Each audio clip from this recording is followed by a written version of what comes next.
Les Trois Mousquetaires, partie 13. Chapitre 35. La nuit, tous les chats sont gris. Ce soir, attendu si impatiemment par Porthos et par D'Artagnan, arriva enfin. D'Artagnan, comme d'habitude, se présenta vers les 9 heures chez Milady. Il la trouva d'une humeur charmante. Jamais elle ne l'avait si bien reçue. Notre Gascon vit du premier coup d'œil que son billet avait été remis, et ce billet faisait son effet. Ketty entra pour apporter des sorbets. Sa maîtresse lui fit une mine charmante, lui sourit de son plus gracieux sourire. Mais, hélas, la pauvre fille était si triste qu'elle ne s'aperçut même pas de la bienveillance de Milady. D'Artagnan regardait l'une après l'autre ces deux femmes, et il était forcé de s'avouer que la nature s'était trompée en les formant. À la grande dame, elle avait donné une âme vénale et vile. À la soubrette, elle avait donné le cœur d'une duchesse. À 10 heures, Milady commença à paraître inquiète. D'Artagnan comprit ce que cela voulait dire. Elle regardait la pendule, se levait, se rasseyait, souriait à D'Artagnan d'un air qui voulait dire « Vous êtes fort aimable sans doute, mais vous seriez charmant si vous partiez. » D'Artagnan se leva et prit son chapeau. Milady lui donna sa main à baiser. Le jeune homme sentit qu'elle la lui serrait et comprit que c'était par un sentiment non pas de coquetterie, mais de reconnaissance à cause de son départ. « Elle l'aime diablement, murmura-t-il. Puis il sortit. Cette fois, Ketty ne l'attendait aucunement, ni dans l'antichambre, ni dans le corridor, ni sous la grande porte. Il fallut que D'Artagnan trouvât tout seul l'escalier et la petite chambre. Ketty était assise, la tête cachée dans ses mains, et pleurait. Elle entendit entrer D'Artagnan, mais elle ne releva point la tête. Le jeune homme alla à elle et lui prit les mains, alors elle éclata en sanglots.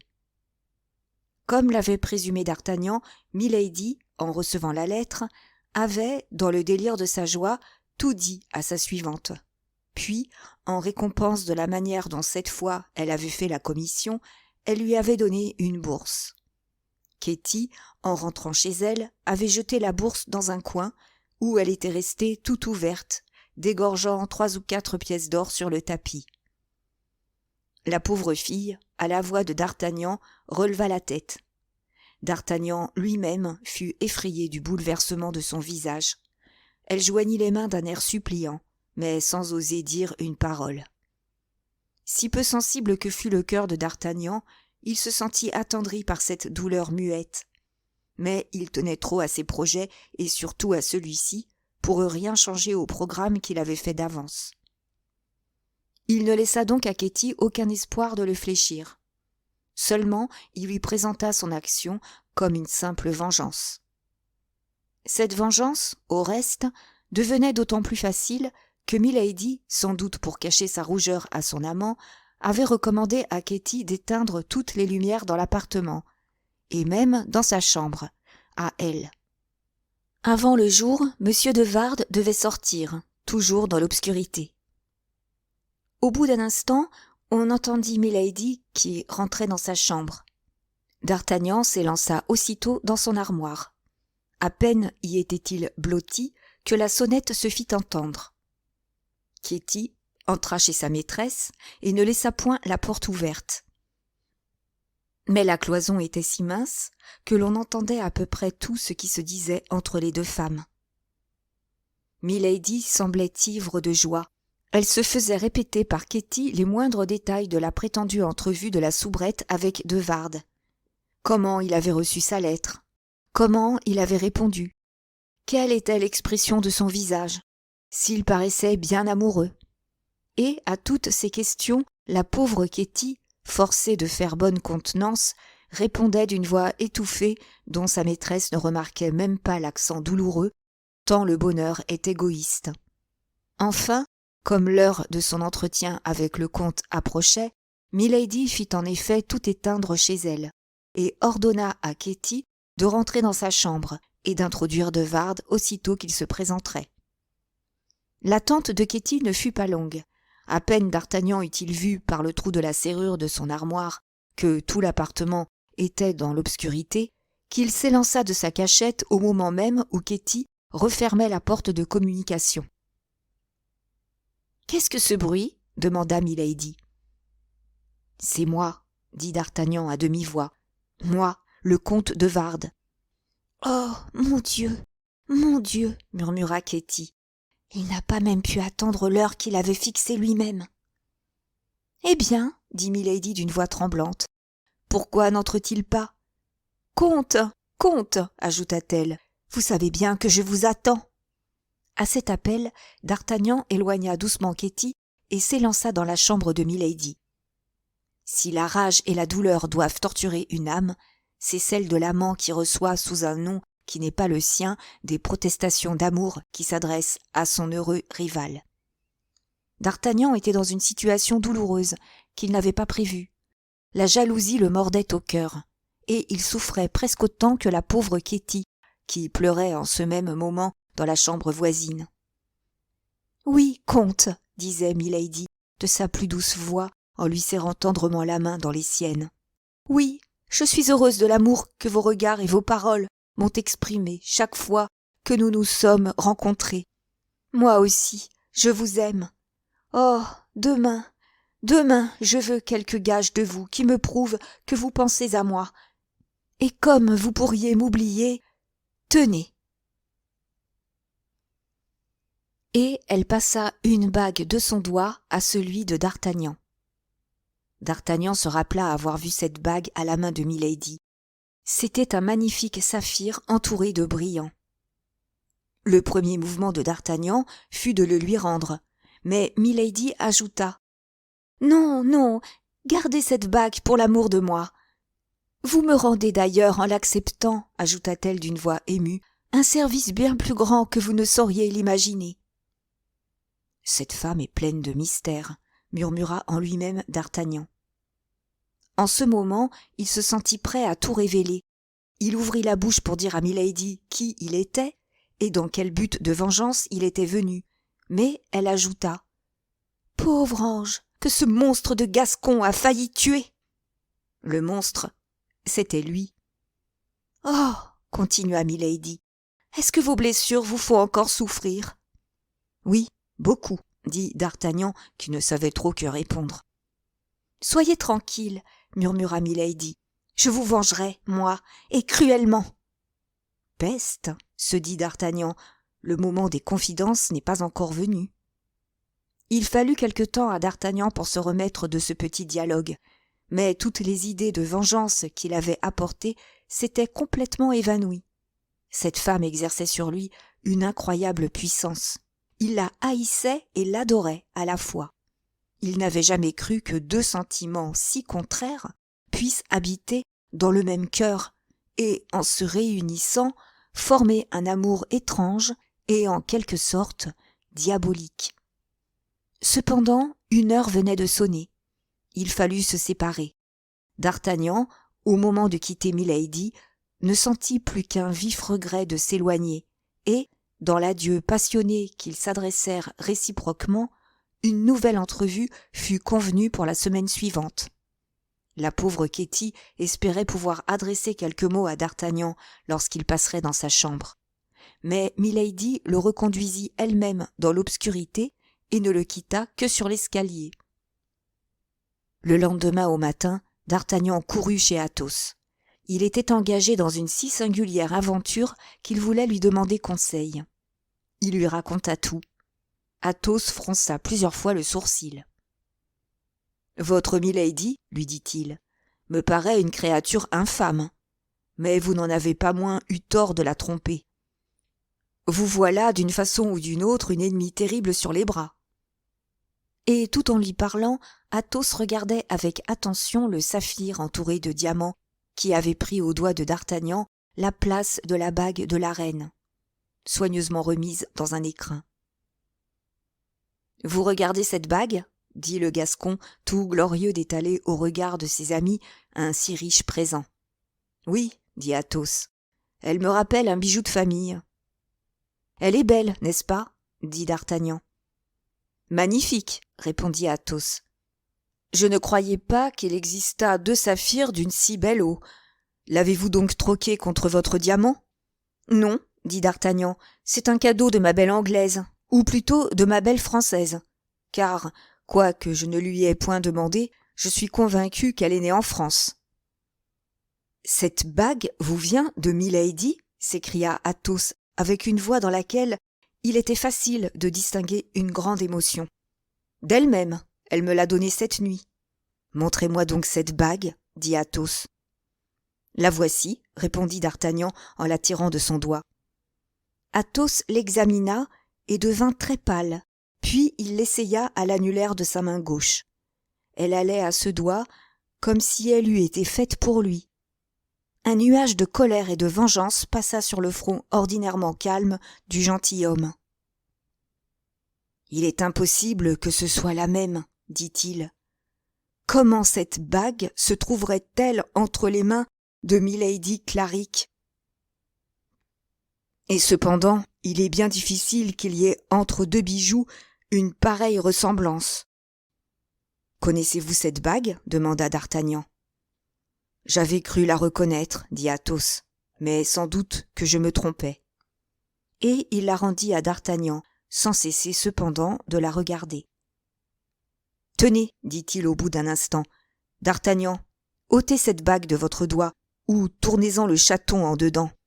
Elle me rappelle de si cruels souvenirs que je n'aurai pas ma tête pour causer avec vous. Ne veniez-vous pas me demander des conseils ? Ne me disiez-vous point que vous étiez embarrassé sur ce que vous deviez faire ? Mais attendez, rendez-moi ce saphir. Celui dont je voulais parler doit avoir une de ses faces éraillées par suite d'un accident. » D'Artagnan tira de nouveau la bague de son doigt et la rendit à Athos. Athos tressaillit. « Tenez, dit-il. Voyez, n'est-ce pas étrange ? » Et il montrait à d'Artagnan cette égratignure qu'il se rappelait de voir exister. « Mais de qui vous venait ce saphir, Athos ? » ?»« De ma mère, qui le tenait de sa mère à elle. Comme je vous le dis, c'est un vieux bijou, qui ne devait jamais sortir de la famille. »« Et vous l'avez vendu ? » demanda avec hésitation d'Artagnan. « Non, » reprit Athos avec un singulier sourire. « Je l'ai donné pendant une nuit d'amour, comme il vous a été donné à vous. » D'Artagnan resta pensif à son tour. Il lui semblait voir dans l'âme de Milady des abîmes dont les profondeurs étaient sombres et inconnues. Il remit la bague non pas à son doigt, mais dans sa poche. « Écoutez, » lui dit Athos en lui prenant la main. « Vous savez si je vous aime, d'Artagnan. J'aurais un fils que je ne l'aimerais pas plus que vous. Eh bien, croyez-moi, renoncez à cette femme. Je ne la connais pas, mais une espèce d'intuition me dit que c'est une créature perdue et qu'il y a quelque chose de fatal en elle. »« Et vous avez raison, » dit d'Artagnan. « Aussi, je m'en sépare. Je vous avoue que cette femme m'effraie moi-même. »« Aurez-vous ce courage ? » dit Athos. « Je l'aurai, » répondit d'Artagnan, « et à l'instant même. »« Eh bien, vrai, mon enfant, vous avez raison, » dit le gentilhomme en serrant la main du Gascon avec une affection presque paternelle. « Que Dieu veuille que cette femme, qui est à peine entrée dans votre vie, n'y laisse pas une trace funeste. » Et Athos salua d'Artagnan de la tête en homme qui veut faire comprendre qu'il n'est pas fâché de rester seul avec ses pensées. En rentrant chez lui, d'Artagnan trouva Ketty, qui l'attendait. Un mois de fièvre n'eût pas plus changé la pauvre enfant qu'elle ne l'était pour cette nuit d'insomnie et de douleur. Elle était envoyée par sa maîtresse au Faux de Vardes. Sa maîtresse était folle d'amour, ivre de joie. Elle voulait savoir quand le comte lui donnerait une seconde entrevue. Et la pauvre Ketty, pâle et tremblante, attendait la réponse de d'Artagnan. Athos avait une grande influence sur le jeune homme. Les conseils de son ami, joints aux cris de son propre cœur, l'avaient déterminé, maintenant que son orgueil était sauvé et sa vengeance satisfaite, à ne plus revoir Milady. Pour toute réponse, il prit donc une plume et écrivit la lettre suivante. Ne comptez pas sur moi, madame, pour le prochain rendez-vous. Depuis ma convalescence, j'ai tant d'occupations de ce genre qu'il m'a fallu y mettre un certain ordre. Quand votre tour viendra, j'aurai l'honneur de vous en faire part. Je vous baise les mains. Comte de Wardes. Du Saphir, pas un mot. Le Gascon voulait-il garder une arme contre Milady? Ou bien, soyons francs, ne conservait-il pas ce saphir comme une dernière ressource pour l'équipement? On aurait tort au reste de juger les actions d'une époque au point de vue d'une autre époque. Ce qui aujourd'hui serait regardé comme une honte pour un galant homme était dans ce temps une chose toute simple et toute naturelle, et les cadets des meilleures familles se faisaient en général entretenir par leur maîtresse. D'Artagnan passa sa lettre toute ouverte à Ketty, qui la lut d'abord sans la comprendre, et qui faillit devenir folle de joie en la relisant une seconde fois. Ketty ne pouvait croire à ce bonheur. D'Artagnan fut forcé de lui renouveler de vive voix les assurances que la lettre lui donnait par écrit. Et quel que fût, avec le caractère emporté de Milady, le danger que courut la pauvre enfant à remettre ce billet à sa maîtresse, elle n'en revint pas moins place royale de toute la vitesse de ses jambes. Le cœur de la meilleure femme est impitoyable pour les douleurs d'une rivale. Milady ouvrit la lettre avec un empressement égal à celui que Ketty avait mis à la portée. Mais au premier mot qu'elle lut, elle devint livide.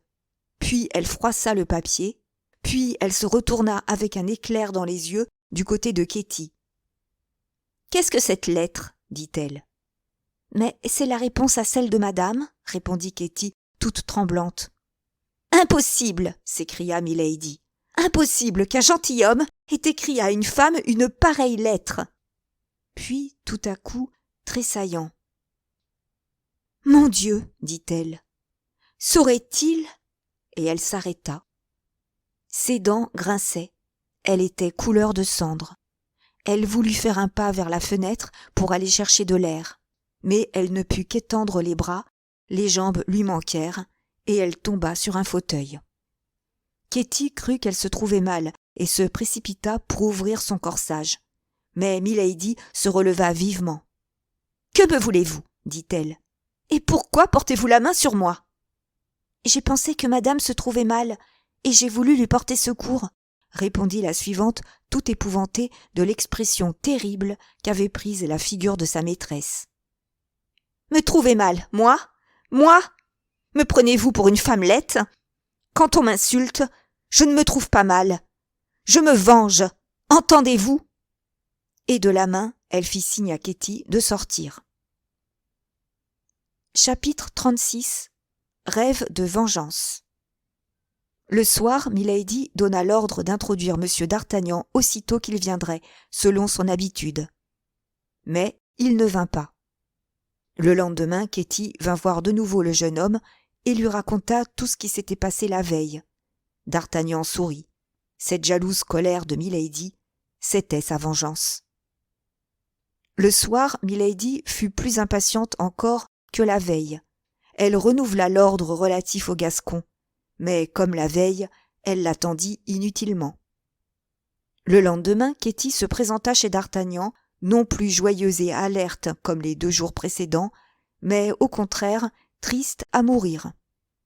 D'Artagnan demanda à la pauvre fille ce qu'elle avait, mais celle-ci, pour toute réponse, tira une lettre de sa poche et la lui remit. Cette lettre était de l'écriture de Milady. Seulement cette fois, elle était bien à l'adresse de d'Artagnan et non à celle de M. de Wardes. Il l'ouvrit et lut ce qui suit. « Cher Monsieur d'Artagnan, c'est mal de négliger ainsi ses amis, surtout au moment où l'on va les quitter pour si longtemps. Mon beau-frère et moi, nous avons attendu hier et avant-hier inutilement. En sera-t-il de même ce soir ? Votre bien reconnaissante, Lady Clarick. » C'est tout simple, dit d'Artagnan, et je m'attendais à cette lettre. Mon crédit hausse de la baisse du comte de Wardes. Est-ce que vous irez ? demanda Ketty. Écoute, ma chère enfant, dit le Gascon, qui cherchait à s'excuser à ses propres yeux de manquer à la promesse qu'il avait faite à Athos. Tu comprends qu'il serait impolitique de ne pas se rendre à une invitation si positive. Milady, en ne me voyant pas revenir, ne comprendrait rien à l'interruption de mes visites. Elle pourrait se douter de quelque chose, et qui peut dire jusqu'où irait la vengeance d'une femme de cette trempe? Oh, mon Dieu, dit Ketty, vous savez présenter les choses de façon que vous avez toujours raison. Mais vous allez encore lui faire la cour, et si cette fois vous alliez lui plaire sous votre véritable nom et votre vrai visage, ce serait bien pis que la première fois. L'instinct faisait deviner à la pauvre fille une partie de ce qui allait arriver. D'Artagnan la rassura du mieux qu'il put et lui promit de rester insensible aux séductions de Milady. Il lui fit répondre qu'il était on ne peut plus reconnaissant de ses bontés et qu'il se rendrait à ses ordres. Mais il n'osa lui écrire de peur de ne pouvoir, à des yeux aussi exercés que ceux de Milady, déguiser suffisamment son écriture. À 9 heures sonnant, D'Artagnan était place Royale. Il était évident que les domestiques qui attendaient dans l'antichambre étaient prévenus, car aussitôt que D'Artagnan parut, avant même qu'il eût demandé si Milady était visible, un d'eux courut l'annoncer. « Faites entrer, dit Milady d'une voix brève, mais si perçante que D'Artagnan l'entendit de l'antichambre. On l'introduisit. « Je n'y suis pour personne, dit Milady. Entendez-vous? Pour personne. » Le laquais sortit. D'Artagnan jeta un regard curieux sur Milady. Elle était pâle et avait les yeux fatigués, soit par les larmes, soit par l'insomnie. On avait, avec intention, diminué le nombre habituel des lumières, et cependant la jeune femme ne pouvait arriver à cacher les traces de la fièvre qui l'avait dévorée depuis 2 jours. D'Artagnan s'approcha d'elle avec sa galanterie ordinaire. Elle fit alors un effort suprême pour le recevoir, mais jamais physionomie plus bouleversée ne démentit sourire plus aimable. Aux questions que D'Artagnan lui fit sur sa santé, « Mauvaise, répondit-elle. Très mauvaise. Mais alors, dit D'Artagnan, je suis indiscret. Vous avez besoin de repos sans doute, et je vais me retirer. Non pas, dit Milady. Au contraire, restez, monsieur D'Artagnan. Votre aimable compagnie me distraira. Oh oh, pensa D'Artagnan, elle n'a jamais été si charmante. Défions-nous. Milady prit l'air le plus affectueux qu'elle put prendre, et donna tout l'éclat possible à sa conversation. En même temps, cette fièvre qui l'avait abandonnée un instant revenait rendre l'éclat à ses yeux, le coloris à ses joues, le carmin à ses lèvres. D'Artagnan retrouva la Circé qu'il avait déjà enveloppée de ses enchantements. Son amour, qu'il croyait éteint et qui n'était qu'assoupi, se réveilla dans son cœur. Milady souriait et D'Artagnan sentait qu'il se damnerait pour ce sourire. Il y eut un moment où il sentit quelque chose comme un remords de ce qu'il avait fait contre elle. Peu à peu, Milady devint plus communicative. Elle demanda à D'Artagnan s'il avait une maîtresse. « Hélas, dit D'Artagnan de l'air le plus sentimental qu'il put prendre. Pouvez-vous être assez cruel pour me faire une pareille question, à moi qui, depuis que je vous ai vu, ne respire et ne soupire que par vous et pour vous ?» Milady sourit d'un étrange sourire. « Ainsi, vous m'aimez ?» dit-elle. « Ai-je besoin de vous le dire? Et ne vous en êtes-vous point aperçu? » « Si fait. Mais, vous le savez, plus les cœurs sont fiers, plus ils sont difficiles à prendre. »« Oh, les difficultés ne m'effraient pas, » dit D'Artagnan. « Il n'y a que les impossibilités qui m'épouvantent. »« Rien n'est impossible, » dit Milady, « à un véritable amour. »« Rien, madame ?»« Rien, » reprit Milady. « Diable, » reprit D'Artagnan à part lui, « la note est changée. Deviendrait-elle amoureuse de moi, par hasard, la capricieuse, et serait-elle disposée à me donner à moi-même quelque autre saphir pareil à celui qu'elle m'a donné, me prenant pour de Vardes ? » D'Artagnan rapprocha vivement son siège de celui de Milady. « Voyons, dit-elle, que feriez-vous bien pour prouver cet amour dont vous parlez ? » « Tout ce qu'on exigerait de moi, qu'on ordonne, et je suis prêt. » À tout? À tout, s'écria d'Artagnan, qui savait d'avance qu'il n'avait pas grand-chose à risquer en s'engageant ainsi. Eh bien, causons un peu, dit à son tour Milady en rapprochant son fauteuil de la chaise de d'Artagnan. Je vous écoute, madame, dit celui-ci. Milady resta un instant soucieuse et comme indécise, puis, paraissant prendre une résolution, « J'ai un ennemi, dit-elle. »« Vous, madame ?» s'écria d'Artagnan, jouant à la surprise. « Est-ce possible, mon Dieu, belle et bonne comme vous l'êtes ?»« Un ennemi mortel. »« En vérité ?»« Un ennemi qui m'a insulté si cruellement que c'est entre lui et moi une guerre à mort. Puis-je compter sur vous comme auxiliaire ?» D'Artagnan comprit sur-le-champ où la vindicative créature en voulait venir. « Vous le pouvez, madame, » dit-il avec emphase. « Mon bras et ma vie vous appartiennent comme mon amour. »« Alors, » dit Milady, « puisque vous êtes aussi généreux qu'amoureux ?» Elle s'arrêta. « Eh bien ?» demanda d'Artagnan. « Eh bien » reprit Milady après un moment de silence. « Cessez dès aujourd'hui de parler d'impossibilité. »« Ne m'accablez pas de mon bonheur !» s'écria d'Artagnan en se précipitant à genoux et en couvrant de baisers les mains qu'on lui abandonnait. « Venge-moi de cette infâme de Warde, murmura Milady entre ses dents, et je saurai bien me débarrasser de toi ensuite, double sot, lame d'épée vivante. » Tombe volontairement entre mes bras après m'avoir raillé si effrontément, hypocrite et dangereuse femme, pensait d'Artagnan de son côté, et ensuite je rirai de toi avec celui que tu veux tuer par ma main. D'Artagnan releva la tête. « Je suis prêt, dit-il. »« Vous m'avez donc comprise, cher monsieur d'Artagnan, dit Milady.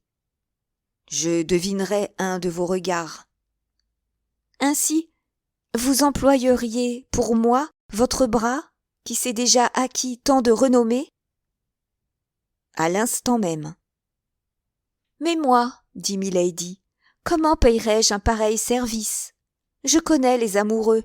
Ce sont des gens qui ne font rien pour eux rien. Vous savez la seule réponse que je désire, dit d'Artagnan, la seule qui soit digne de vous et de moi. Et il l'attira doucement vers lui. Elle résista à peine. Intéressée, dit-elle en souriant. Ah, s'écria d'Artagnan, véritablement emporté par la passion que cette femme avait le don d'allumer dans son cœur. Ah, c'est que mon bonheur me paraît invraisemblable, et qu'ayant toujours peur de le voir s'envoler comme un rêve, j'ai hâte d'en faire une réalité.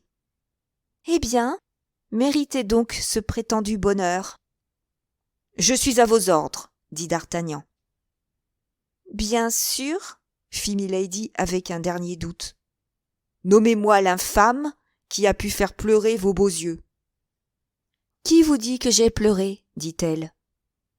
Il me semblait. Les femmes comme moi ne pleurent pas, dit Milady. Tant mieux. Voyons, dites-moi comment il s'appelle. Songez que son nom, c'est tout mon secret. Il faut cependant que je sache son nom. Oui, il le faut. Voyez si j'ai confiance en vous. Vous me comblez de joie. Comment s'appelle-t-il ? Vous le connaissez. Vraiment ? Oui. Ce n'est pas un de mes amis ?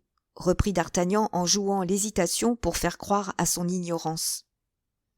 Si c'était un de vos amis, vous hésiteriez donc ? S'écria Milady, et un éclair de menace passa dans ses yeux.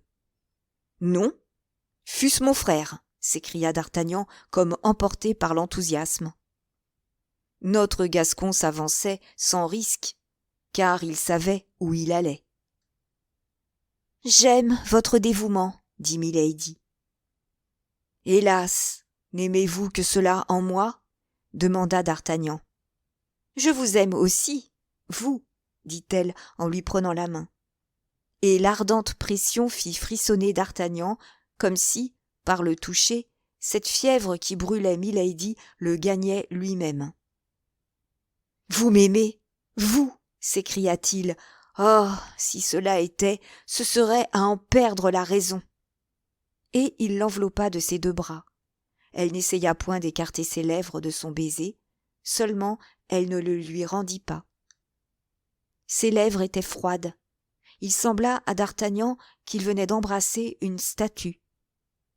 Il n'en était pas moins ivre de joie, électrisé d'amour. Il croyait presque à la tendresse de Milady. Il croyait presque au crime de De Wardes. Si De Wardes eût été en ce moment sous sa main, il l'eût tué. Milady saisit l'occasion. « Il s'appelle, dit-elle à son tour. »« De Wardes, je le sais, » s'écria d'Artagnan. « Et comment le savez-vous » demanda Milady en lui saisissant les 2 mains et en essayant de lire par ses yeux jusqu'au fond de son âme. D'Artagnan sentit qu'il s'était laissé emporter et qu'il avait fait une faute. « Dites, dites, mais dites donc » répétait Milady. « Comment le savez-vous » ?« Comment je le sais ?» dit d'Artagnan. « Oui. »« Je le sais parce que, hier, De Wardes, dans un salon où j'étais, a montré une bague qu'il a dit tenir de vous. »« Le misérable !» s'écria Milady. L'épithète, comme on le comprend bien, retentit jusqu'au fond du cœur de d'Artagnan. « Eh bien, continua-t-elle. « Eh bien, je vous vengerai de ce misérable, reprit d'Artagnan en se donnant des airs de Don Japhet d'Arménie. « Merci, mon brave ami, s'écria Milady. Et quand serai-je vengée ? Demain, tout de suite, quand vous voudrez. Milady allait s'écrier tout de suite, mais elle réfléchit qu'une pareille précipitation serait peu gracieuse pour d'Artagnan. D'ailleurs, elle avait 1000 précautions à prendre, 1000 conseils à donner à son défenseur, pour qu'il évitât les explications devant témoins avec le comte. Tout cela se trouva prévu par un mot de d'Artagnan. « Demain, dit-il, vous serez vengé ou je serai mort. »« Non, dit-elle, vous me vengerez, mais vous ne mourrez pas. C'est un lâche. »« Avec les femmes, peut-être, mais pas avec les hommes. J'en sais quelque chose, moi.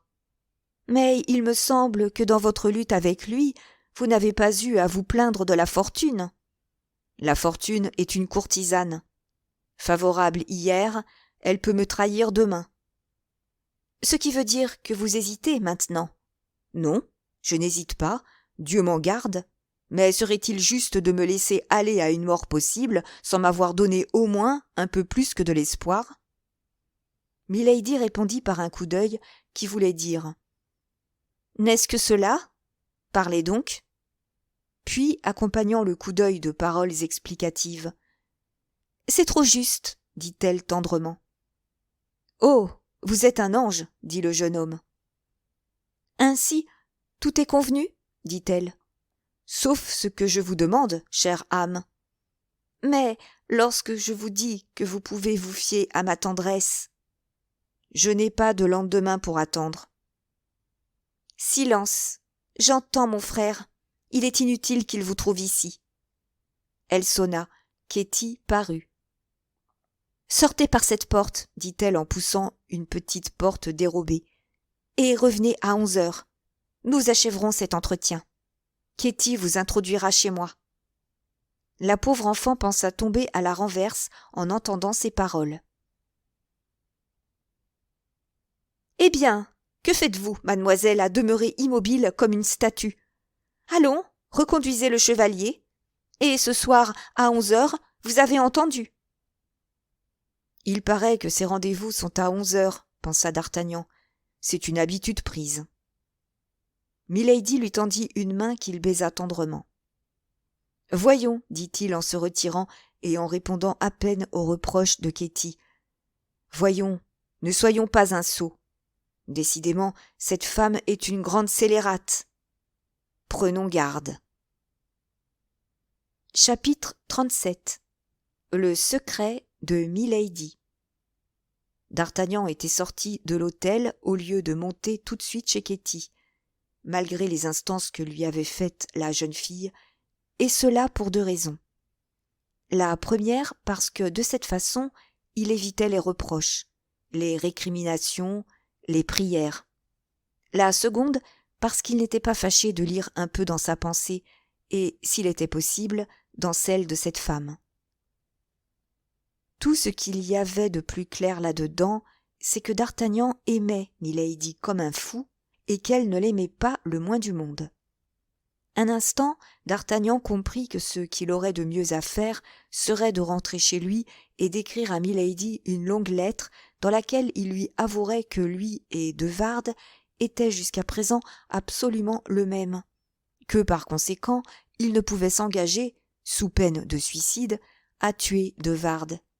Mais lui aussi était éperonné d'un féroce désir de vengeance. Il voulait posséder à son tour cette femme sous son propre nom, et comme cette vengeance lui paraissait avoir une certaine douceur, il ne voulait point y renoncer. Il fit 5 ou 6 fois le tour de la place royale, se retournant de 10 pas en 10 pas pour regarder la lumière de l'appartement de Milady, qu'on apercevait à travers les jalousies. Il était évident que cette fois la jeune femme était moins pressée que la première de rentrer dans sa chambre. Enfin, la lumière disparut. Avec cette lueur s'éteignit la dernière irrésolution dans le cœur de d'Artagnan. Il se rappela les détails de la première nuit, et, le cœur bondissant, la tête en feu, il rentra dans l'hôtel et se précipita dans la chambre de Ketty. La jeune fille, pâle comme la mort, tremblant de tous ses membres, voulut arrêter son amant. Mais Milady, l'oreille au guet, avait entendu le bruit qu'avait fait d'Artagnan. Elle ouvrit la porte. « Venez, dit-elle. » Tout cela était d'une si incroyable imprudence, d'une si monstrueuse effronterie, qu'à peine si d'Artagnan pouvait croire à ce qu'il voyait et à ce qu'il entendait. Il croyait être entraîné dans quelqu'une de ces intrigues fantastiques comme on en accomplit en rêve. Il ne s'élança pas moins vers Milady, cédant à cette attraction que l'aimant exerce sur le fer. La porte se referma derrière eux. Ketty s'élança à son tour contre la porte.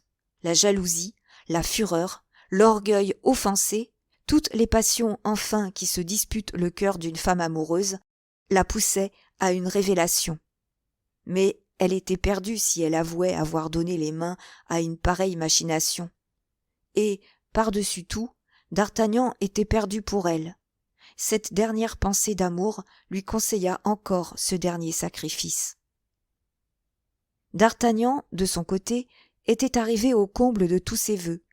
Ce n'était plus un rival qu'on aimait en lui, c'était lui-même qu'on avait l'air d'aimer.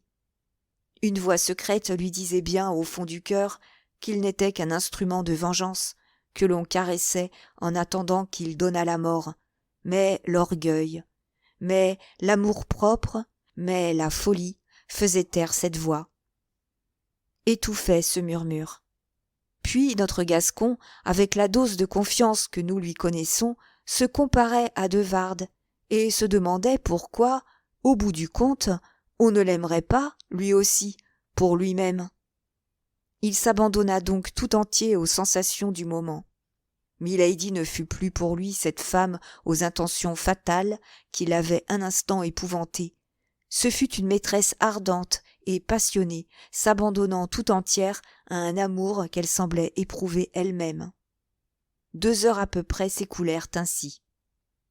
Cependant, les transports des 2 amants se calmèrent.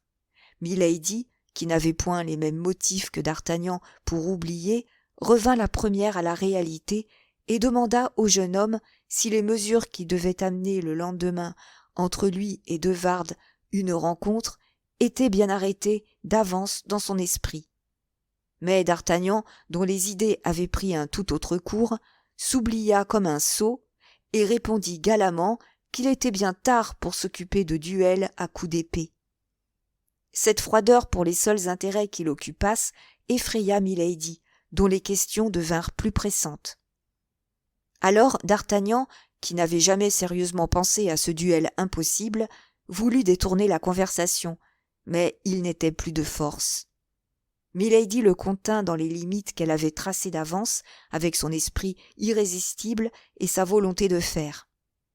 D'Artagnan se crut fort spirituel en conseillant à Milady de renoncer, en pardonnant à de Wardes au projet furieux qu'elle avait formé. Mais au premier mot qu'il dit, la jeune femme tressaillit et s'éloigna. « Auriez-vous peur, cher d'Artagnan ?» dit-elle d'une voix aiguë et railleuse qui résonna étrangement dans l'obscurité. « Vous ne le pensez pas, chère âme, » répondit d'Artagnan, « mais enfin, si ce pauvre comte de Wardes était moins coupable que vous ne le pensez. »« En tout cas, » dit gravement Milady, « il m'a trompée, et du moment où il m'a trompée, il a mérité la mort. »« Il mourra donc, puisque vous le condamnez, » dit d'Artagnan d'un ton si ferme qu'il parut à Milady l'expression d'un dévouement à toute épreuve. Aussitôt, elle se rapprocha de lui. Nous ne pourrions dire le temps que dura la nuit pour Milady, mais d'Artagnan croyait être près d'elle depuis 2 heures à peine lorsque le jour parut aux fentes des jalousies et bientôt envahit la chambre de sa lueur blafarde. Alors Milady, voyant que d'Artagnan allait la quitter, lui rappela la promesse qu'il lui avait faite de la venger de Wardes. « Je suis tout prêt, » dit d'Artagnan, « mais auparavant, je voudrais être certain d'une chose. »« De laquelle ?» demanda Milady. « C'est que vous m'aimez. »« Je vous en ai donné la preuve, ce me semble. »« Oui, aussi je suis à vous, corps et âme. »« Merci, mon brave amant, mais de même que je vous ai prouvé mon amour, vous me prouverez le vôtre à votre tour, n'est-ce pas ? » ?»« Certainement. Mais si vous m'aimez comme vous me le dites, reprit d'Artagnan, ne craignez-vous pas un peu pour moi ? » ?»« Que puis-je craindre ? » ?»« Mais enfin, que je sois blessé dangereusement ? Tué même ? » ?»« Impossible, dit Milady. Vous êtes un homme si vaillant et une si fine épée. »« Vous ne préféreriez donc point, reprit d'Artagnan, un moyen qui vous vengerait de même, tout en rendant inutile le combat ? » Milady regarda son amant en silence. Cette lueur blafarde des premiers rayons du jour donnait à ses yeux clairs une expression étrangement funeste. « Vraiment, dit-elle, je crois que voilà que vous hésitez maintenant. »« Non, je n'hésite pas. Mais c'est que ce pauvre comte de Wardes me fait vraiment peine depuis que vous ne l'aimez plus, et il me semble qu'un homme doit être si cruellement puni par la perte seule de votre amour qu'il n'a pas besoin d'autre châtiment. »« Qui vous dit que je l'ai aimé ? » demanda Milady. « Au moins puis-je croire maintenant sans trop de fatuité que vous en aimez un autre, » dit le jeune homme d'un ton caressant. « Et je vous le répète, je m'intéresse au comte. »« Vous ? » demanda Milady. « Oui, moi. »« Et pourquoi vous ? » ?»« Parce que seul je sais. »« Quoi ? » ?»« Qu'il est loin d'être, ou plutôt d'avoir été aussi coupable envers vous qu'il le paraît. »« En vérité, » dit Milady d'un air inquiet, « expliquez-vous, car je ne sais vraiment ce que vous voulez dire. » Et elle regardait d'Artagnan, qui la tenait embrassée, avec des yeux qui semblaient s'enflammer peu à peu. « Oui, je suis galant homme, moi, » dit d'Artagnan, décidé à en finir. « Et depuis que votre amour est à moi, que je suis bien sûr de le posséder, car je le possède, n'est-ce pas ? » « Tout entier, continuez. »« Eh bien, je me sens comme transporté. Un aveu me pèse. »« Un aveu ? Si j'eusse douté de votre amour, je ne l'eusse pas fait. Mais vous m'aimez, ma belle maîtresse. N'est-ce pas, vous m'aimez ? » ?»« Sans doute. »« Alors, si par excès d'amour je me suis rendu coupable envers vous, vous me pardonnerez ? » ?»« Peut-être. » D'Artagnan essaya, avec le plus doux sourire qu'il put prendre, de rapprocher ses lèvres des lèvres de Milady, mais celle-ci l'écarta. « Cet aveu, dit-elle en pâlissant, quel est cet aveu ? » « Vous aviez donné rendez-vous à de Wardes jeudi dernier, dans cette même chambre, n'est-ce pas ? »« Moi, non. Cela n'est pas, dit Milady, d'un ton de voix si ferme et d'un visage si impassible que si d'Artagnan n'eût pas eu une certitude si parfaite, il eût douté. « Ne mentez pas, mon bel ange, dit d'Artagnan en souriant, ce serait inutile. »« Comment cela ? Parlez donc, vous me faites mourir !»« Oh, rassurez-vous, vous n'êtes point coupable envers moi, et je vous ai déjà pardonné. »« Après. De Wardes ne peut se glorifier de rien. »« Pourquoi ? Vous m'avez dit vous-même que cette bague… » ?»« Cette bague, mon amour, c'est moi qui l'ai. Le comte de Wardes de jeudi et le d'Artagnan d'aujourd'hui sont la même personne. » L'imprudent s'attendait à une surprise mêlée de pudeur, à un petit orage qui se résoudrait en larmes. Mais il se trompait étrangement, et son erreur ne fut pas longue. Pâle et terrible, Milady se redressa et, repoussant d'Artagnan d'un violent coup dans la poitrine, elle s'élança hors du lit. Il faisait alors presque grand jour. D'Artagnan la retint par son peignoir de fine toile des Indes pour implorer son pardon. Mais elle, d'un mouvement puissant et résolu, elle essaya de fuir. Alors la batiste se déchira en laissant à nu les épaules, et sur l'une de ses belles épaules rondes et blanches, d'Artagnan, avec un saisissement inexprimable, reconnut la fleur de lys, cette marque indélébile qu'imprime la main infamante du bourreau. « Grand Dieu !» s'écria d'Artagnan en lâchant le peignoir. Et il demeura muet, immobile et glacé sur le lit. Mais Milady se sentait dénoncée par l'effroi même de d'Artagnan. Sans doute il avait tout vu. Le jeune homme, maintenant, savait son secret terrible, que tout le monde ignorait, excepté lui. Elle se retourna, non plus comme une femme furieuse, mais comme une panthère blessée. « Ah, misérable !» dit-elle. « Tu m'as lâchement trahi, et de plus, tu as mon secret. Tu mourras !» Et elle courut à un coffret de marqueterie posé sur la toilette, l'ouvrit d'une main fiévreuse et tremblante, en tira un petit poignard à manche d'or, à la lame aiguë et mince, et revint d'un bond sur d'Artagnan à demi nu. Quoique le jeune homme fût brave, on le sait, il fut épouvanté de cette figure bouleversée, de ses pupilles dilatées horriblement, de ses joues pâles et de ses lèvres sanglantes. Il recula jusqu'à la ruelle, comme il l'eût fait à l'approche d'un serpent qui eût rampé vers lui, et son épée se rencontrant sous sa main souillée de sueur, il la tira du fourreau. Mais sans s'inquiéter de l'épée, Milady essaya de remonter sur le lit pour le frapper, et elle ne s'arrêta que lorsqu'elle sentit la pointe aiguë sur sa gorge.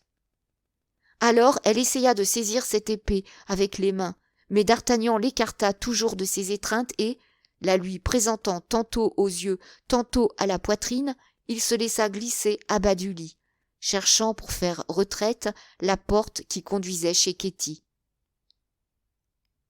Milady, pendant ce temps, se ruait sur lui avec d'horribles transports, rugissant d'une façon formidable. Cependant, cela ressemblait à un duel. Aussi, d'Artagnan se remettait petit à petit. « Bien, belle dame, bien, disait-il, mais, de par Dieu, calmez-vous, ou je vous dessine une seconde fleur de lys sur l'autre épaule. »« Infâme, infâme !» hurlait Milady. Mais d'Artagnan, cherchant toujours la porte, se tenait sur la défensive. Au bruit qu'il faisait, elle renversant les meubles pour aller à lui s'abritant derrière les meubles pour se garantir d'elle, Ketty ouvrit la porte. D'Artagnan, qui avait sans cesse manœuvré pour se rapprocher de cette porte, n'en était plus qu'à 3 pas. D'un seul élan, il s'élança de la chambre de Milady dans celle de la suivante, et, rapide comme l'éclair, il referma la porte, contre laquelle il s'appuya de tout son poids, tandis que Ketty poussait les verrous. Alors, Milady essaya de renverser l'arc-boutant qui l'enfermait dans sa chambre, avec des forces bien au-dessus de celles d'une femme. Puis, lorsqu'elle sentit que c'était chose impossible, elle cribla la porte de coups de poignard, dont quelques-uns traversèrent l'épaisseur du bois. Chaque coup était accompagné d'une imprécation terrible. « Vite, vite, Ketty !» dit D'Artagnan à demi-voix, lorsque les verrous furent mis. « Fais-moi sortir de l'hôtel, ou, si nous lui laissons le temps de se retourner, elle me fera tuer par les laquais. »« Mais vous ne pouvez pas sortir ainsi, » dit Ketty. « Vous êtes tout nu. »« C'est vrai, » dit D'Artagnan, qui s'aperçut alors seulement du costume dans lequel il se trouvait. « C'est vrai. Habille-moi comme tu pourras, mais hâtons-nous. Comprends-tu, il y va de la vie et de la mort. » Ketty ne comprenait que trop. En un tour de main, elle l'affubla d'une robe à fleurs, d'une large coiffe et d'un mantelet. Elle lui donna des pantoufles, dans lesquelles il passa ses pieds nus, puis elle l'entraîna par les degrés. Il était temps. Milady avait déjà sonné et réveillé tout l'hôtel. Le portier tira le cordon à la voix de Ketty au moment même où Milady, à demi nue de son côté, criait par la fenêtre. « N'ouvrez pas !» Chapitre 38. Comment, sans se déranger, Athos trouva son équipement. Le jeune homme s'enfuit tandis qu'elle le menaçait encore d'un geste impuissant. Au moment où elle le perdit de vue, Milady tomba évanouie dans sa chambre. D'Artagnan était tellement bouleversé que, sans s'inquiéter de ce que deviendrait Ketty, il traversa la moitié de Paris tout en courant, et ne s'arrêta que devant la porte d'Athos. L'égarement de son esprit, la terreur qui le peronnait, les cris de quelques patrouilles qui se mirent à sa poursuite, et les huées de quelques passants qui, malgré l'heure peu avancée, se rendaient à leurs affaires, ne firent que précipiter sa course. Il traversa la cour, monta les 2 étages d'Athos et frappa à la porte à tout rompre. Grimaud vint ouvrir, les yeux bouffis de sommeil.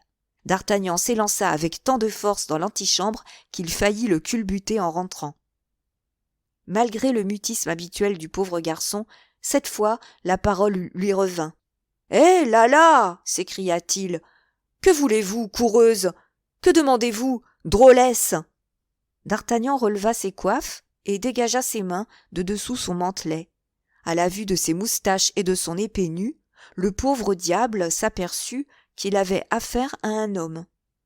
Il crut alors que c'était quelque assassin. « Au secours ! À l'aide ! Au secours !» s'écria-t-il. « Tais-toi, malheureux !» dit le jeune homme. « Je suis D'Artagnan. Ne me reconnais-tu pas ? Où est ton maître ?»« Vous, monsieur D'Artagnan ?» s'écria Grimaud, épouvanté. « Impossible !»« Grimaud, » dit Athos, sortant de son appartement en robe de chambre, « je crois que vous vous permettez de parler. »« Ah, monsieur, c'est que... » « Silence !» Grimaud se contenta de montrer du doigt D'Artagnan à son maître.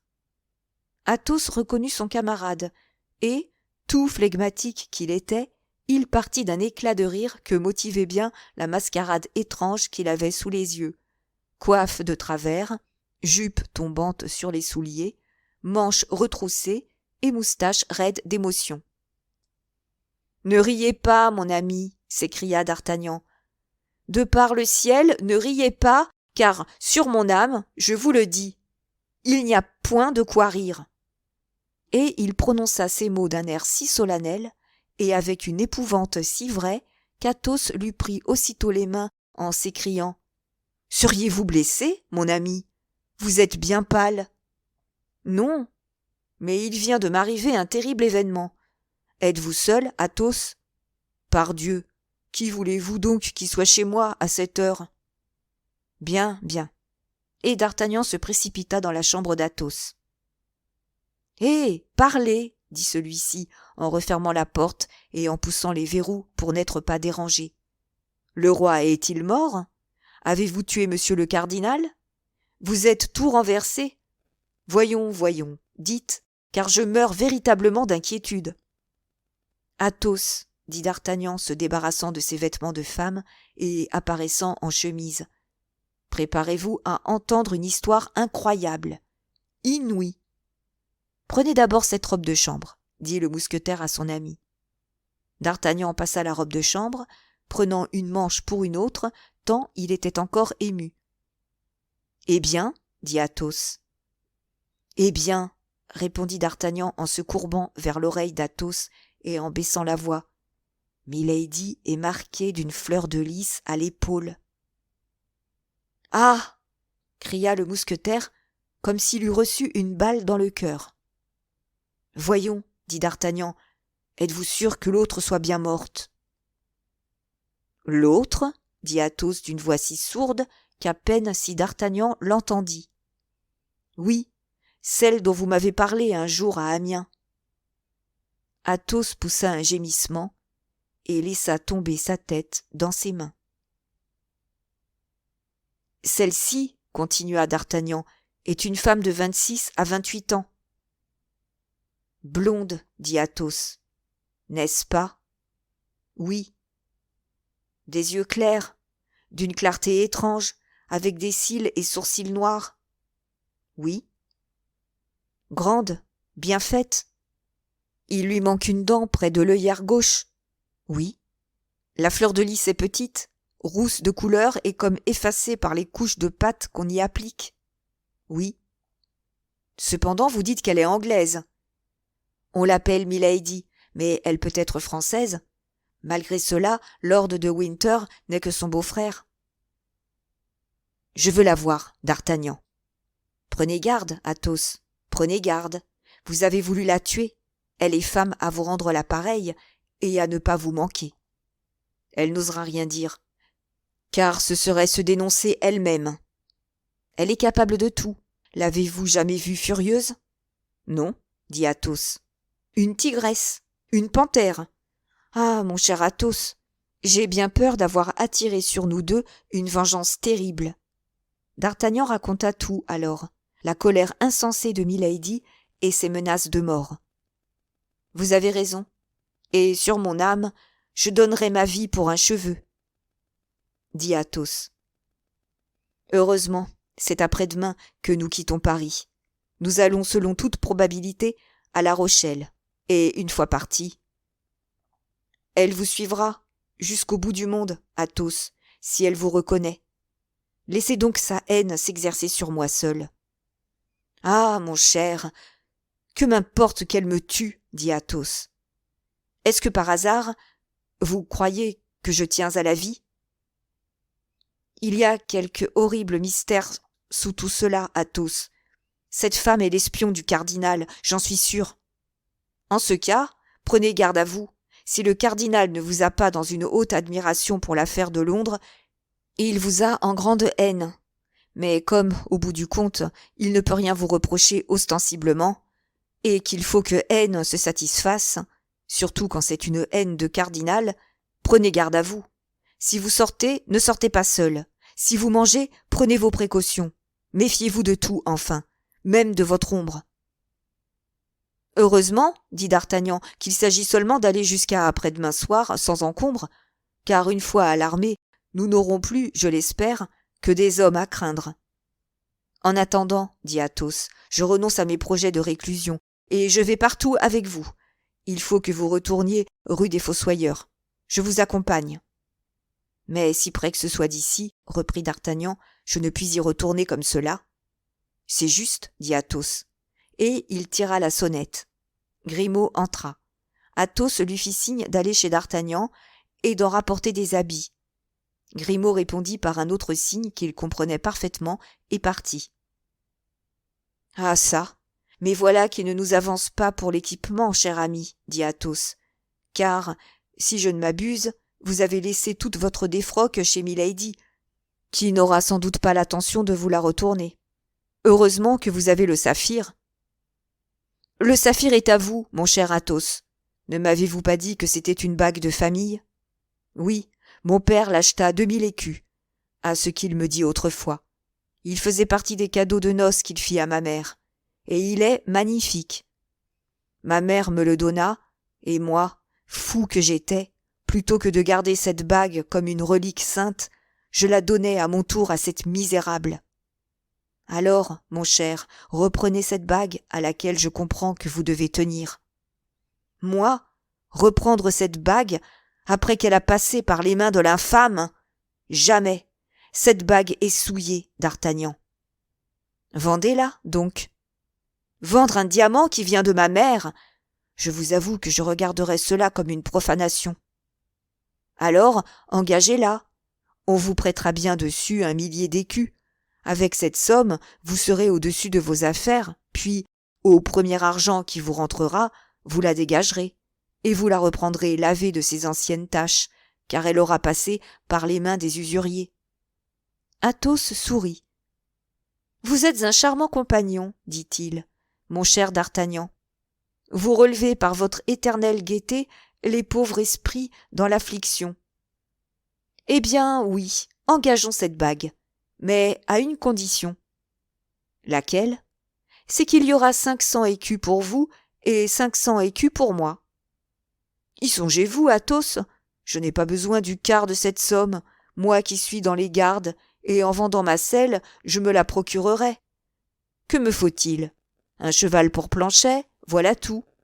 Puis vous oubliez que j'ai une bague aussi, à laquelle vous tenez encore plus, ce me semble, que je ne tiens moi à la mienne. Du moins, j'ai cru m'en apercevoir. Oui, car dans une circonstance extrême, elle peut nous tirer non seulement de quelque grand embarras, mais encore de quelque grand danger. C'est non seulement un diamant précieux, mais c'est encore un talisman enchanté. Je ne vous comprends pas, mais je crois à ce que vous me dites.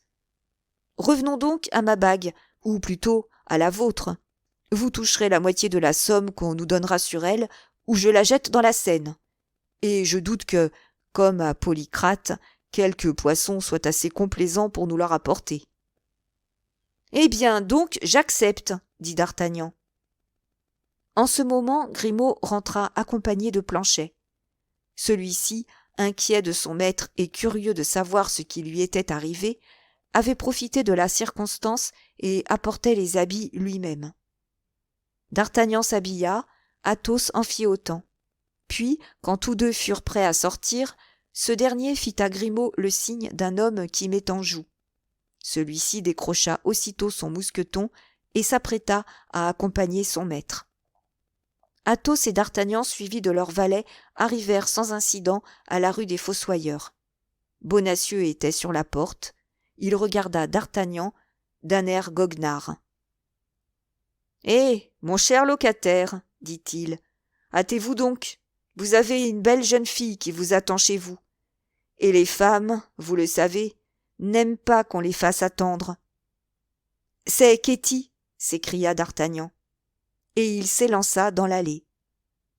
Effectivement, sur le carré conduisant à sa chambre, et tapi contre sa porte, il trouva la pauvre enfant toute tremblante. Dès qu'elle l'aperçut. « Vous m'avez promis votre protection, vous m'avez promis de me sauver de sa colère, dit-elle. Souvenez-vous que c'est vous qui m'avez perdue. »« Oui, sans doute, dit d'Artagnan. Sois tranquille, Ketty. Mais qu'est-il arrivé après mon départ ? » « Le sais-je, dit Ketty. Au cri qu'elle a poussé, les laquais sont accourus. Elle était folle de colère. Tout ce qu'il existe d'imprécations, elle les a vomis contre vous. Alors j'ai pensé qu'elle se rappellerait que c'était par ma chambre que vous aviez pénétré dans la sienne, et qu'alors elle songerait que j'étais votre complice. J'ai pris le peu d'argent que j'avais, mes hardes les plus précieuses, et je me suis sauvée. Pauvre enfant. Mais que vais-je faire de toi ? Je pars après-demain. Tout ce que vous voudrez, monsieur le chevalier. Faites-moi quitter Paris. Faites-moi quitter la France. Je ne puis cependant pas t'emmener avec moi au siège de La Rochelle, dit d'Artagnan. Non, mais vous pouvez me placer en province, chez quelque dame de votre connaissance, dans votre pays, par exemple. Ah, ma chère amie, dans mon pays, les dames n'ont point de femme de chambre. Mais attends, j'ai ton affaire. Planchet, va me chercher Aramis, qu'il vienne tout de suite. Nous avons quelque chose de très important à lui dire. Je comprends, dit Athos. Mais pourquoi pas Porthos ? Il me semble que sa marquise... La marquise de Porthos se fait habiller par les clercs de son mari, dit d'Artagnan, en riant. D'ailleurs, Ketty ne voudrait pas demeurer rue aux Ours, n'est-ce pas, Ketty ? Je demeurerai où l'on voudra, dit Ketty, pourvu que je sois bien cachée et qu'on ne sache pas où je suis. Maintenant, Ketty, que nous allons nous séparer, et par conséquent que tu n'es plus jalouse de moi. Monsieur le chevalier, de loin ou de près, dit Ketty, je vous aimerai toujours. Où diable la Constance va-t-elle se nicher? Murmura Athos. Moi aussi, dit d'Artagnan. Moi aussi, je t'aimerai toujours, sois tranquille. Mais voyons, réponds-moi, maintenant que j'attache une grande importance à la question que je te fais. N'aurais-tu jamais entendu parler d'une jeune dame qu'on aurait enlevée pendant une nuit? Attendez donc. Oh, mon Dieu, monsieur le chevalier, est-ce que vous aimez encore cette femme? Non, c'est un de mes amis qui l'aime. Tiens, c'est Athos que voilà. Moi? S'écria Athos avec un accent pareil à celui d'un homme qui s'aperçoit qu'il va marcher sur une couleuvre. Sans doute, vous, fit d'Artagnan en serrant la main d'Athos. Vous savez bien l'intérêt que nous prenons tous à cette pauvre petite Madame Bonacieux. D'ailleurs, Ketty ne dira rien. N'est-ce pas, Ketty? Tu comprends, mon enfant, continua d'Artagnan. C'est la femme de cet affreux magot que tu as vu sur le pas de la porte en entrant ici. Oh, mon Dieu, s'écria Ketty, vous me rappelez ma peur. Pourvu qu'il ne m'ait pas reconnue. Comment reconnu? Tu as donc déjà vu cet homme? Il est venu 2 fois chez Milady. C'est cela. Vers quelle époque? Mais il y a 15 ou 18 jours à peu près. Justement. Et hier soir, il est revenu. Hier soir? Oui, un instant avant que vous vinssiez vous-même. Mon cher Athos, nous sommes enveloppés dans un réseau d'espions. Et tu crois qu'il t'a reconnu, Ketty? J'ai baissé ma coiffe en l'apercevant, mais peut-être était-il trop tard. Descendez, Athos, vous dont il se méfie moins que de moi, et voyez s'il est toujours sur sa porte. Athos descendit et remonta bientôt. Il est parti, dit-il, et la maison est fermée. Il est allé faire son rapport et dire que tous les pigeons sont en ce moment au colombier. Eh bien, mais envolons-nous, dit Athos, et ne laissons ici que Planchet pour nous rapporter les nouvelles. Un instant, et Aramis que nous avons envoyé chercher. C'est juste, dit Athos. Attendons Aramis. En ce moment, Aramis entra. On lui exposa l'affaire, et on lui dit comment il était urgent que, parmi toutes ses hautes connaissances, il trouvât une place à Ketty. Aramis réfléchit un instant et dit en rougissant. « Cela vous rendra-t-il bien réellement service, d'Artagnan? Je vous en serai reconnaissant toute ma vie. Eh bien, Madame de Bois Tracy m'a demandé, pour une de ses amies qui habite la province, je crois, une femme de chambre sûre.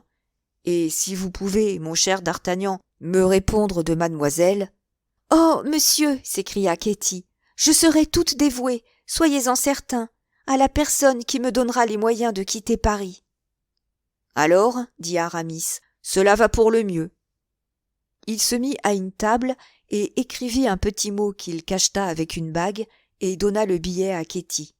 « Maintenant, mon enfant, dit d'Artagnan, tu sais qu'il ne fait pas meilleur ici pour nous que pour toi. Ainsi, séparons-nous. Nous nous retrouverons dans des jours meilleurs. »« Et dans quelque temps que nous nous retrouvions et dans quelque temps que nous nous retrouvions et dans quelque lieu que ce soit, dit Ketty, vous me retrouverez vous aimant encore comme je vous aime aujourd'hui. » Serment de joueur, dit Athos pendant que d'Artagnan allait reconduire Ketty sur l'escalier. Un instant après, les 3 jeunes gens se séparèrent en prenant rendez-vous à 4 heures chez Athos et en laissant Planchet pour garder la maison. Aramis rentra chez lui et Athos et d'Artagnan s'inquiétèrent du placement du saphir. Comme l'avait prévu notre Gascon, on trouva facilement 300 pistoles sur la bague. De plus, le juif annonça que si on voulait la lui vendre, comme elle lui ferait un pendant magnifique pour des boucles d'oreilles, il en donnerait jusqu'à 500 pistoles. Athos et d'Artagnan, avec l'activité de 2 soldats et la science de 2 connaisseurs, mirent 3 heures à peine à acheter tout l'équipement du mousquetaire. D'ailleurs, Athos était de bonne composition et grand seigneur jusqu'au bout des ongles. Chaque fois qu'une chose lui convenait, il payait le prix demandé sans essayer même d'en rabattre. D'Artagnan voulait bien là-dessus faire ses observations, mais Athos lui posait la main sur l'épaule en souriant, et d'Artagnan comprenait que c'était bon pour lui, petit gentilhomme gascon, de marchander, mais non pour un homme qui avait les airs d'un prince. Le mousquetaire trouva un superbe cheval andalou, noir comme du jais, aux narines de feu, aux jambes fines et élégantes, qui prenait 6 ans. Il l'examina et le trouva sans défaut. On le lui fit 1000 livres. Peut-être l'eût-il eu pour moins, mais, tandis que d'Artagnan discutait sur le prix avec le maquignon, Athos comptait les 100 pistoles sur la table. Grimaud eut un cheval picard, trapu et fort, qui coûta 300 livres. Mais la selle de ce dernier cheval et les armes de Grimaud achetées, il ne restait plus un sou des 150 pistoles d'Athos. D'Artagnan offrit à son ami de mordre une bouchée dans la part qui lui revenait, quitte à lui rendre plus tard ce qu'il lui aurait emprunté. Mais Athos, pour toute réponse, se contenta de hausser les épaules. « Combien le juif donnait-il du saphir pour l'avoir en toute propriété ?» demanda Athos. « 500 pistoles. C'est-à-dire 200 pistoles de plus. 100 pistoles pour vous, 100 pistoles pour moi. Mais c'est une véritable fortune, cela, mon ami. Retournez chez le juif. »« Comment vous voulez ?»« Cette bague, décidément, me rappellerait de trop tristes souvenirs. Puis nous n'aurons jamais 300 pistoles à lui rendre, de sorte que nous perdrions 2000 livres à ce marché. Allez lui dire que la bague est à lui, d'Artagnan, et revenez avec les 200 pistoles. » Réfléchissez, Athos.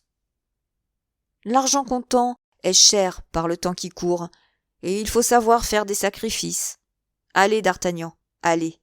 Grimaud vous accompagnera avec son mousqueton. Une demi-heure après, d'Artagnan revint avec les 2000 livres et sans qu'il lui fût arrivé aucun accident. Ce fut ainsi qu'Athos trouva dans son ménage des ressources auxquelles il ne s'attendait pas.